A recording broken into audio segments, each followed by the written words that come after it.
semuanya? Sekali lagi, salam semuanya. Baik, terima kasih.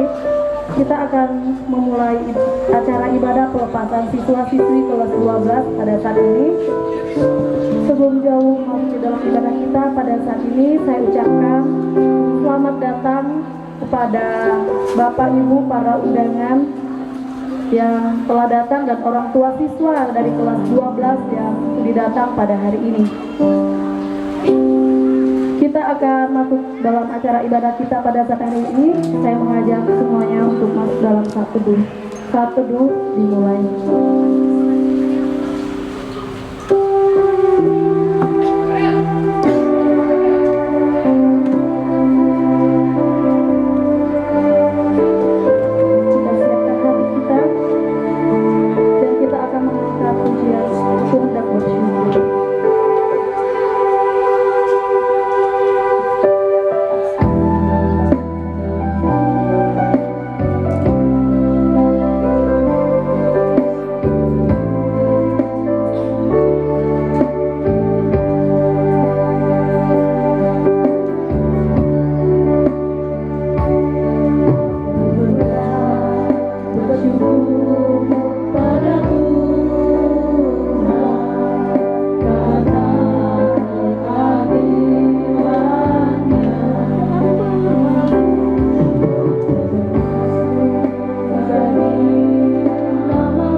Kepala kita berdoa.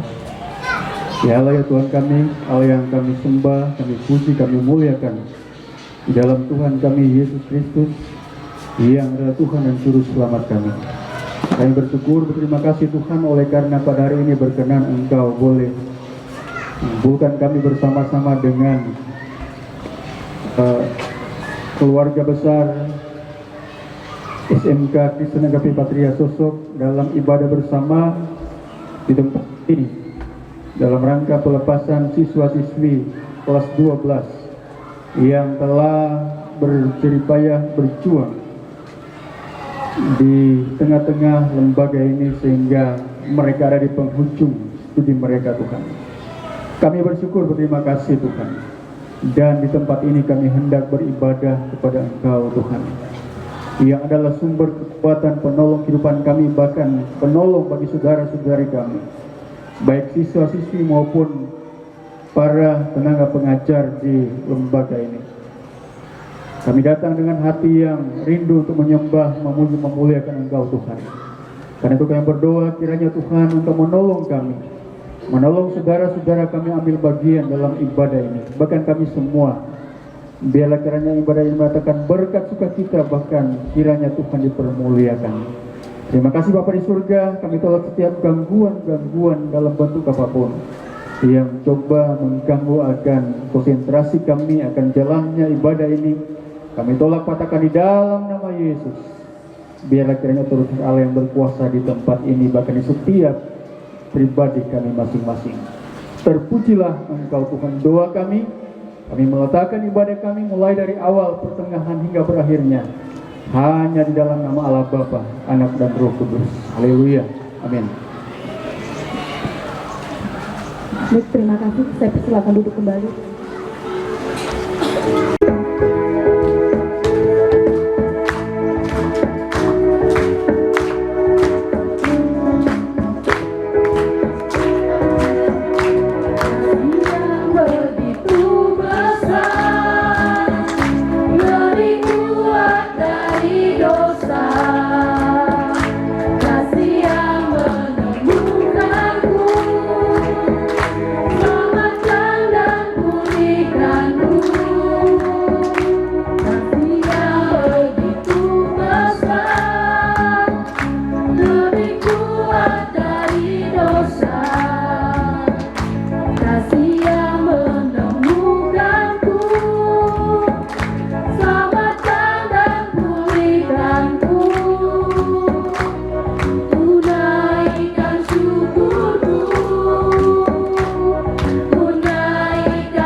memberikan persembahan.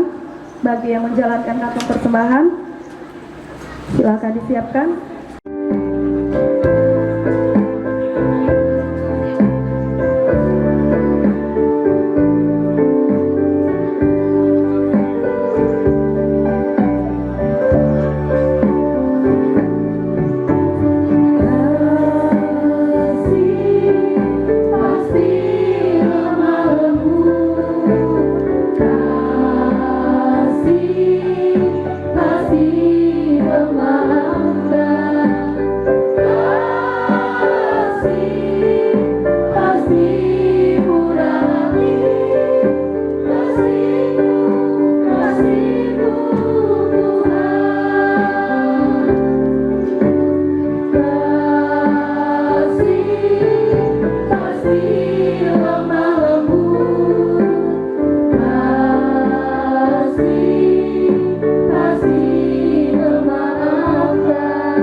Ajarilah kami saling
ingin ku selalu bersama, rasakan keindahan hati kehadiranmu Tuhan.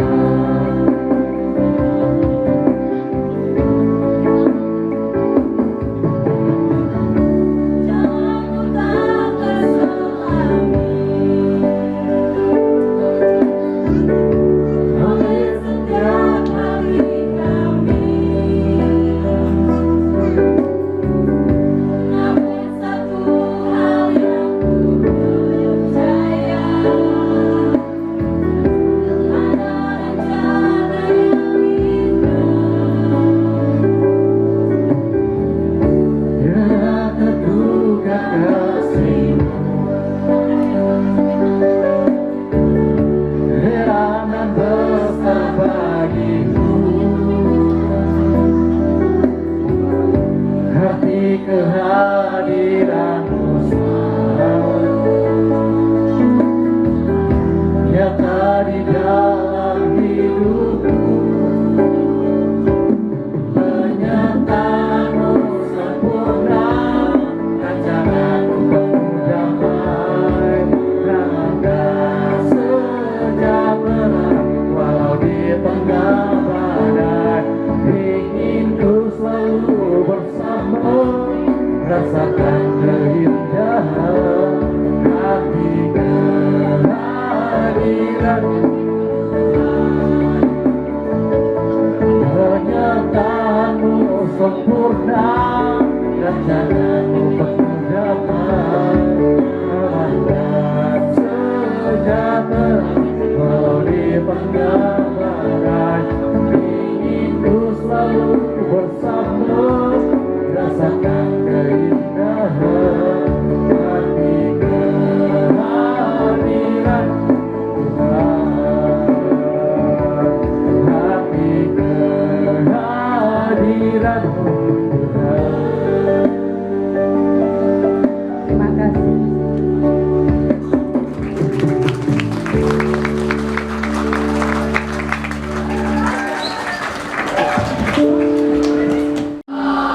Terima kasih atas kesempatan dan waktu yang diberikan kepada saya. Pada hari ini saya rindu ingin menyaksikan cinta kasih Tuhan, karena lagu ini sangat menyentuh hati saya. Di setiap saya ada masalah, Tuhan selalu menolong saya. Di setiap saya jatuh, Tuhan selalu menolong saya. Dan di saat saya jauh dari orang tua, Dia yang selalu menjaga saya sampai saat ini. Dan saya juga berterima kasih kepada guru-guru sekalian yang telah mendidik dan membimbing saya hingga saya berdiri saat ini. Itu semua berkat guru-guru yang ada. Terima kasih. Tuhan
kita akan mendengarkan sabda pendaratan firman Tuhan.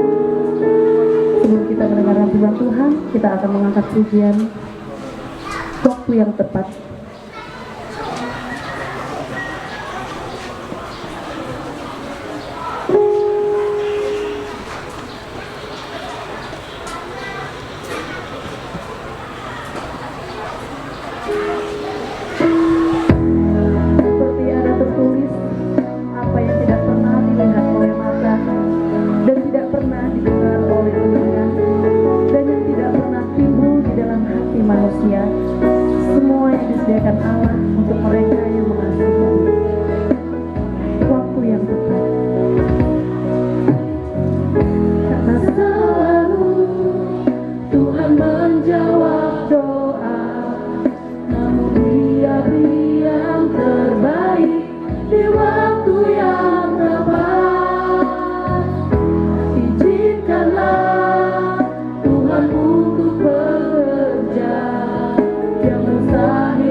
Baik, mari kita satu dalam doa.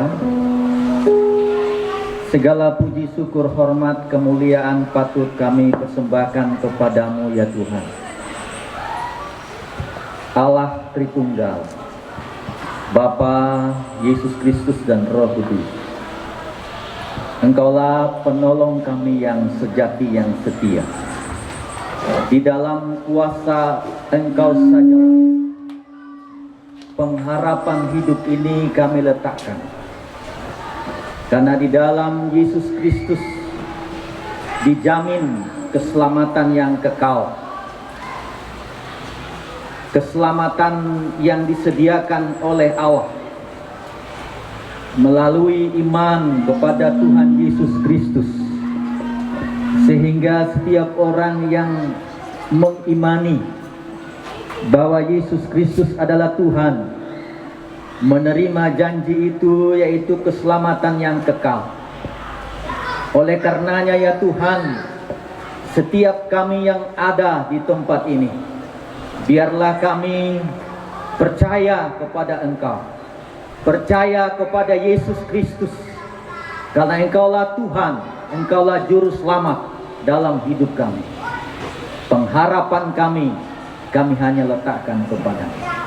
Ibadah pelepasan siswa-siswi SMK Kristen Agape Patria Sosok siswi-siswa kelas 12 angkatan ke-19, di mana mereka sudah menyelesaikan tahap akhir penyelesaian studi mereka di tempat ini. Tuhan kiranya memberkati mereka, memberkati dewan guru yang sudah mendidik mereka dengan pendidikan ilmu yang mereka dapat terima, yang mereka dapat terapkan masa depan mereka. Dan bersyukur untuk orang tua yang telah memilih sekolah ini, di mana anak-anak mereka dikirim untuk studi di tempat ini. Tuhan Engkau memberkati. Bagi hamba-Mu yang siap untuk menyajikan kebenaran firman Tuhan ini, pakai dan gunakan hamba-Mu untuk menyampaikannya, sehingga kebenaran firman Tuhan ini sungguh dapat mendarat dalam hati kami masing-masing. Dalam nama Yesus hamba berdoa dan mengucap syukur. Amin. Salam. Selamat siang, salam sejahtera bagi kita semua. Kita bersyukur dan memuji Allah oleh karena kemurahan, kebaikan dan pertolongan campur tangan Tuhan bagi kita semua, khususnya bagi siswa-siswi kelas 12 angkatan ke-19 ini bisa menyelesaikan studi di persekolahan ini dalam tuntunan penyertaan Tuhan oleh dewan-dewan guru. Staf yang ada telah membina, mendidik, memberi pengayoman kepada siswa-siswi sehingga bisa berhasil semuanya lulus 100%-nya. Puji Tuhan. Dan terima kasih tentunya kepada orang tua yang telah dengan sukacita, senang, rela untuk memberi kesempatan kepada sekolah ini untuk mendidik putra-putri Bapak Ibu, sehingga oleh perkenanan ini kita bisa bersama-sama pada siang hari ini. Dan terima kasih untuk para undangan yang hadir, ada dari staf Koramil yang hadir pada siang hari ini. Terima kasih Pak. Tuhan memberkati kita semua dan rekan-rekan dewan guru yang ada. Terima kasih.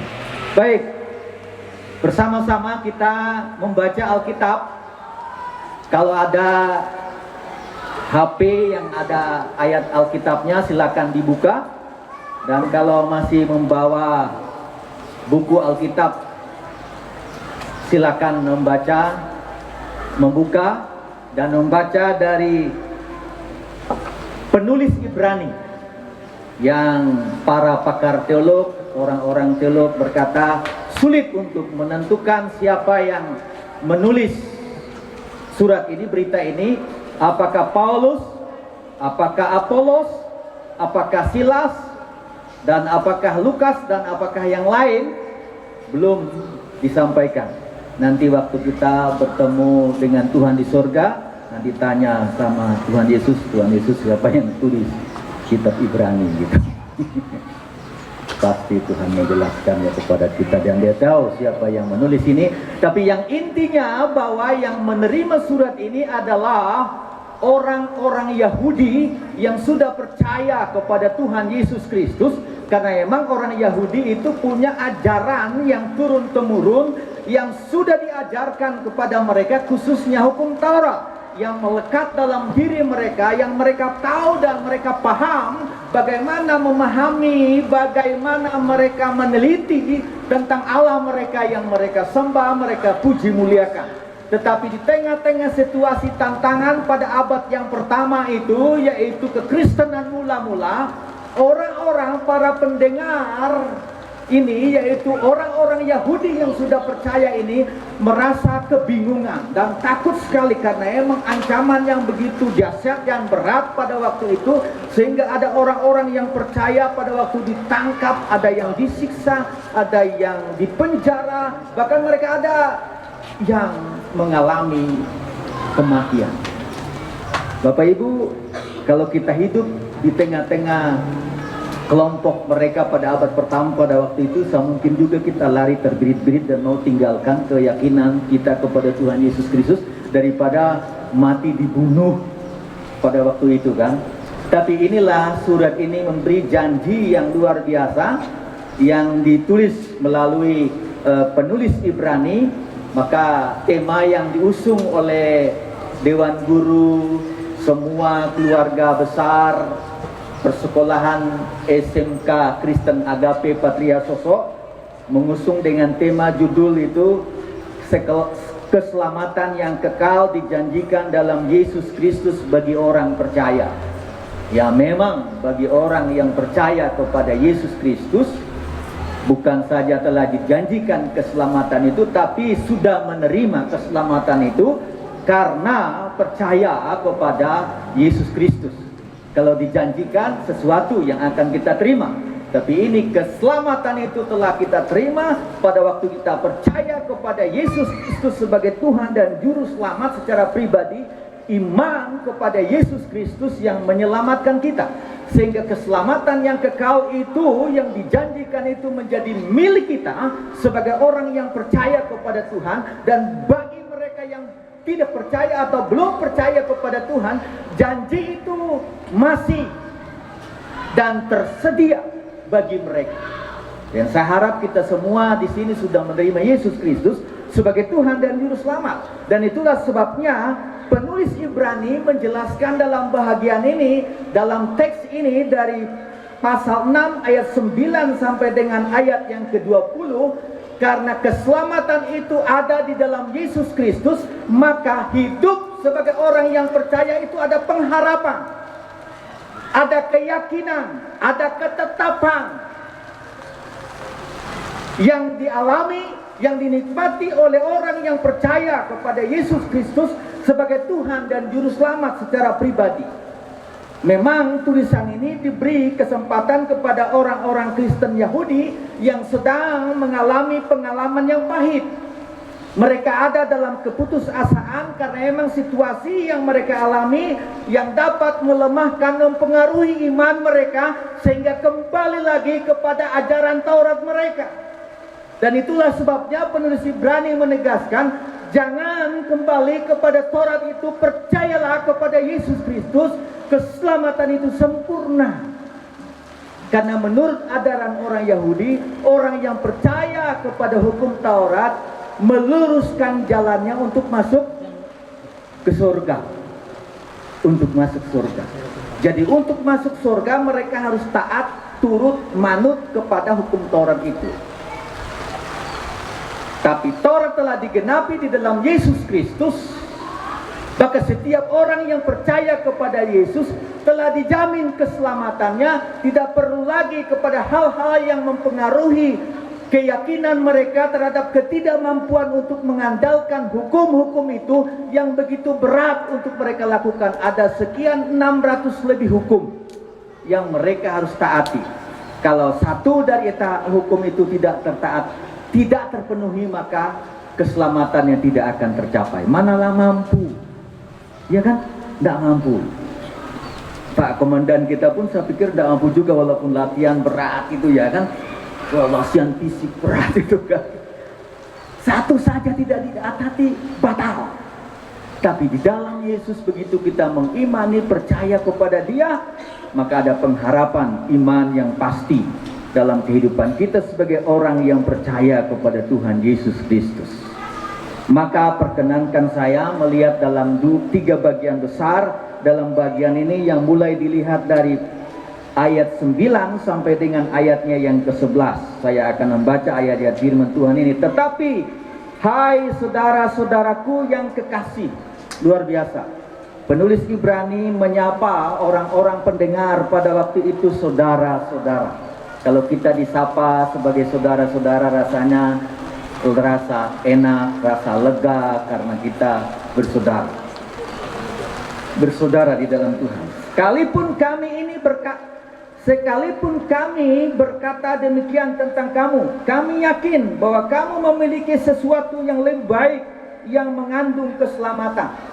Ini penegasan dari penulis Ibrani bahwa mereka telah memiliki yang lebih baik dari yang mereka telah terima, yaitu hukum itu. Karena emang mereka karena penganiayaan yang berat itu, mereka mau kembali lagi kepada hukum itu. Bahkan ada mungkin mereka yang sudah meninggalkan keyakinan mereka. Dan itulah sebabnya penulis Ibrani berkata bahwa Anda telah menerima, Anda telah memiliki begitu baik, mengandung keselamatan. Mengandung keselamatan. Tidak lagi ada bahaya yang mengancam jiwa mereka. Karena keselamatan mereka telah dilingkupi oleh kasih karunia Allah. Sehingga yang dulunya mereka sebagai orang yang akan dihukum dalam api neraka, tetapi karena keyakinan kepada Yesus Kristus sehingga keselamatan itu diterima. Yang dikatakan keselamatannya tersimpan di sorga. Ini penulis Ibrani. Tapi sebenarnya keselamatan itu diterima oleh orang yang percaya pada saat dia beriman kepada Yesus Kristus sebagai Tuhan dan Juru Selamatnya. Sebab Allah bukan tidak adil, sehingga ia lupa akan pekerjaan dan kasih-Mu yang kamu tunjukkan terhadap namanya oleh pelayanan kamu kepada orang-orang kudus yang masih kamu lakukan sampai sekarang. Jadi peneguhan dari penulis ini bahwa Allah tidak lupa untuk menepati janjinya. Allah bukan orang yang linglung, Allah bukan orang yang pelupa, Allah bukan orang yang serba dialami oleh kekurangan keterbatasan manusia. Tapi Allah itu adalah Allah yang sempurna, Allah yang luar biasa, Allah yang segala-galanya dalam kehidupan umat manusia. Dan itulah sebabnya pengharapan yang pasti yang kita terima karena iman di dalam Yesus Kristus, yaitu keselamatan yang kekal yang kita terima sebagai orang-orang yang percaya kepada Tuhan. Itulah sebabnya penulis ini menegaskan kepada para pendengar bahwa pengharapan bukan saja diterima yang tersimpan di sorga yang akan dimiliki, yang diterima oleh orang-orang yang percaya pada waktu itu, tetapi juga pengharapan itu, keyakinan, keselamatan itu dibutuhkan dalam kehidupan kekinian. Perjalanan hidup dari hari ke hari, Tuhan akan memegang hidup mereka. Tuhan akan beserta dengan mereka. Seringkali kan kita mendengar kata apa itu? Immanuel. Kata Immanuel itu bukan sebuah slogan yang hanya ditulis biasa di belakang kendaraan ditulis Immanuel, atau di depan mobilnya ditulis Immanuel. Bukan sebuah slogan yang ditulis begitu. Tapi Immanuel yang benar-benar penyertaan Allah yang pasti dalam kehidupan kita sebagai orang yang percaya. Itulah sebuah pengharapan yang dibutuhkan oleh setiap orang yang percaya kepadanya, yang berkenan kepadanya, terhadap pemegangan teguh iman itu dalam keselamatan melalui Yesus Kristus. Yang kedua kita lihat dalam bagian ini adalah jaminan keselamatan itu terhadap pengharapan kehidupan kita sebagai orang yang percaya kepada Tuhan. Allah itu tidak mungkin berdusta, kata firman Tuhan tadi ayat yang ke-18 berkata, supaya oleh dua kenyataan yang tidak berubah-ubah tentang mana Allah tidak mungkin berdusta, kita yang mencari perlindungan beroleh dorongan yang kuat untuk menjangkau pengharapan yang terletak di depan kita. Yang kita jangkau itu tidak jauh di depan kita. Sesuatu kalimat yang digambarkan oleh penulis bukan yang non jauh di sana, tetapi di depan. Sesuatu yang di depan adalah sesuatu yang lebih dekat dalam kehidupan kita. Berarti pertolongan, perlindungan, penyertaan Allah itu dekat dalam diri kita sebagai orang yang percaya kepada Tuhan. Allah tidak mungkin berdosa, Allah akan setia dengan janjinya, Dia tidak akan berubah, dan Dia sumber keselamatan kita. Dialah pengharapan kita. Dialah sumber naungan dan pertolongan kita sebagai orang yang percaya kepada Tuhan. Manusia bisa berubah-ubah. Manusia, kalau kita berharap kepada manusia, hari ini berkata A, mungkin tahun depan atau 3 bulan depan sudah berKTP. Kalau kita berharap kepada manusia mungkin kita bisa dikecewakan, tapi Allah tidak bisa dikecewakan, tidak bisa mengecewakan kita, karena Dia adalah Allah yang selalu baik dan amat baik dalam hidup kita. Dia tidak pernah berdusta. Lukisan yang lebih menarik saya gambarkan tentang kehidupan manusia yang selalu yang memang kita tidak mengandalkan manusia, kita hanya mengandalkan Allah, karena Allah lah tempat pengharapan kita. Satu contoh yang saya bisa sampaikan kepada Bapak Ibu pernah melihat siswa-siswi Bapak Ibu yang saya kasih dalam Tuhan Yesus Kristus, pernah melihat gambar perjamuan Tuhan Yesus? Pernah ya? Pernah. Siapa pelukis yang terkenal yang pernah melukis gambar perjamuan Tuhan Yesus dengan 12 muridnya? Tuhan Yesus yang memimpin perjamuan itu, dan ada 12 muridnya, dan di sana pelukis itu untuk melukis gambar perjamuan Tuhan Yesus itu memerlukan waktu 7 tahun. Pelukis itu bernama Leonardo da Vinci.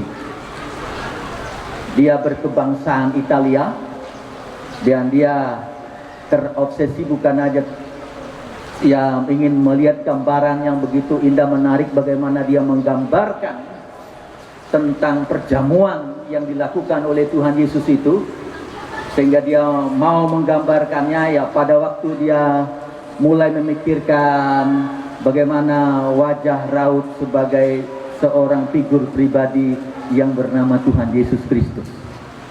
Lalu dia cari orang yang memang ya yang baik, yang saleh, yang tidak berdosa, karena memang Tuhan Yesus adalah Allah yang tidak berdosa dan Dia tidak berbuat dosa. Ya, dia cari orang, dia dapatkan orang, ya inilah orang yang mungkin baik. 1 tahun dia lamanya, dia lukis orang itu mirip gambar dengan Tuhan Yesus. Ya gitu, sampai kurut wajahnya pun ini sebagai seorang muda ya umur 30 tahunan gitu kan digambar.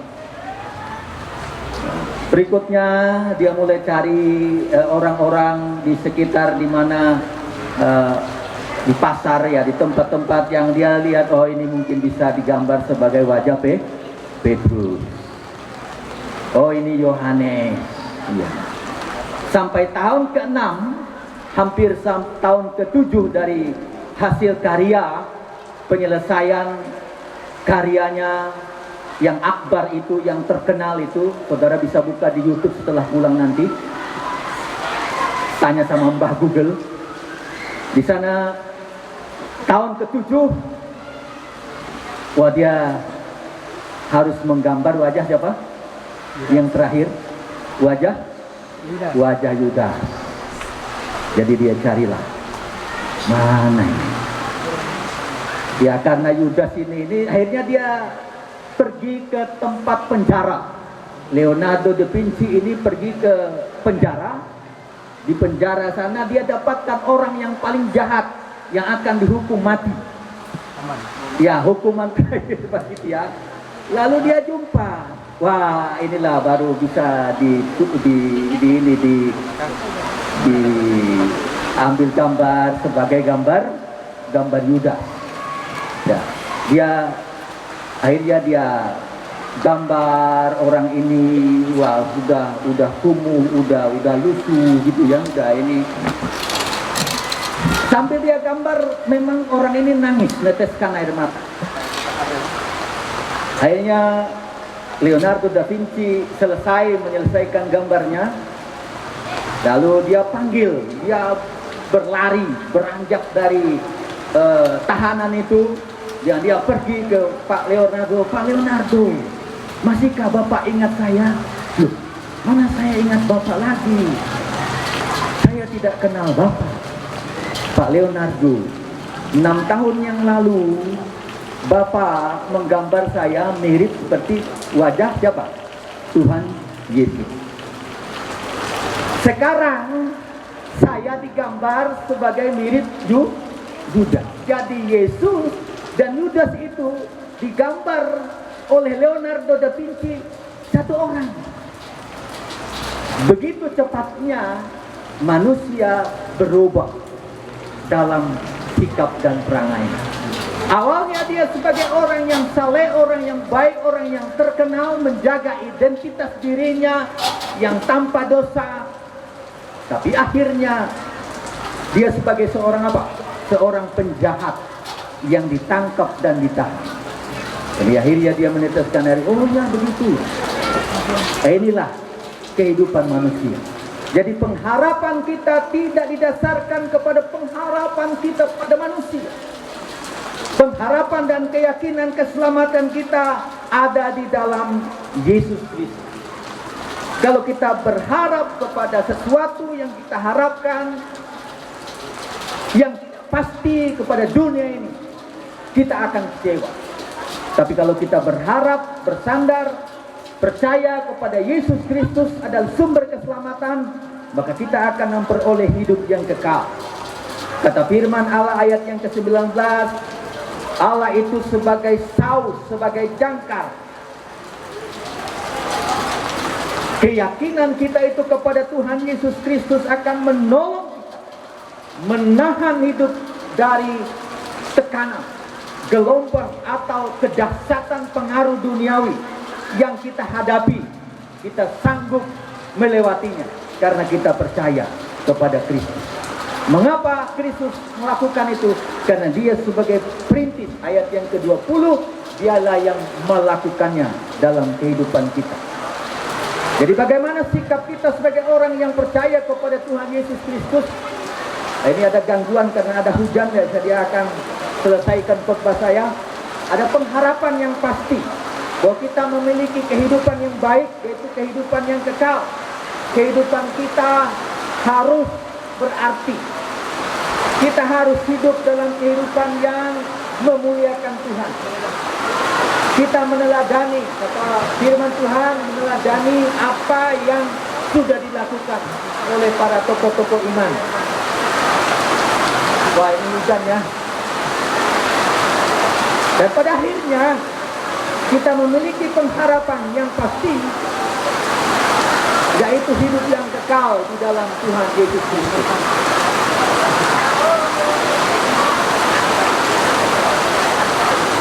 Terima kasih untuk firman Tuhan yang telah diberikan kepada kita pada saat hari ini.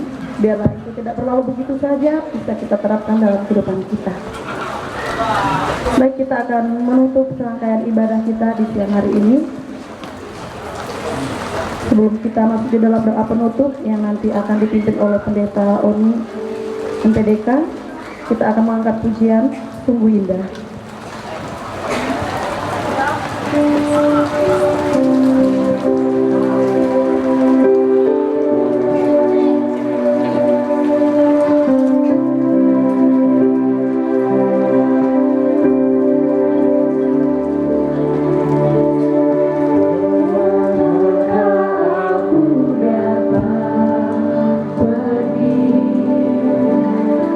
Menjauhi rohmu yang suci.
bersatu dalam doa.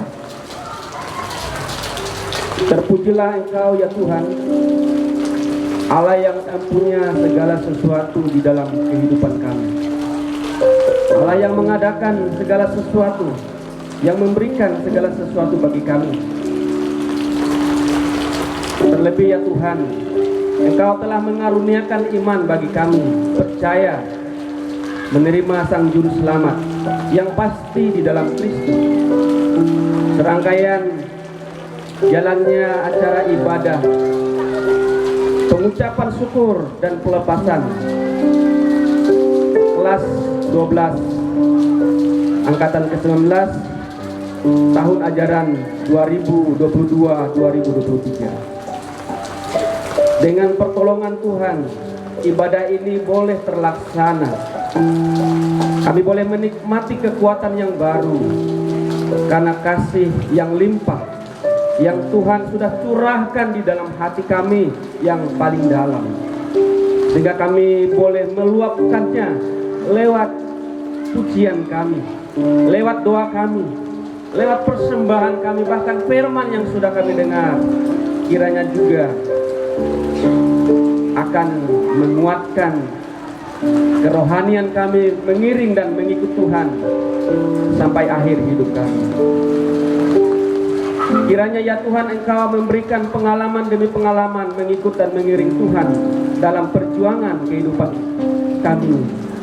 Biarlah kiranya anugerah Tuhan terus akan menjadi bagian setiap pribadi. Secara khusus ya Tuhan, siswa-siswi kelas 12 yang boleh mensyukuri setiap pemberian Tuhan lewat jerih payah yang sudah diupayakan.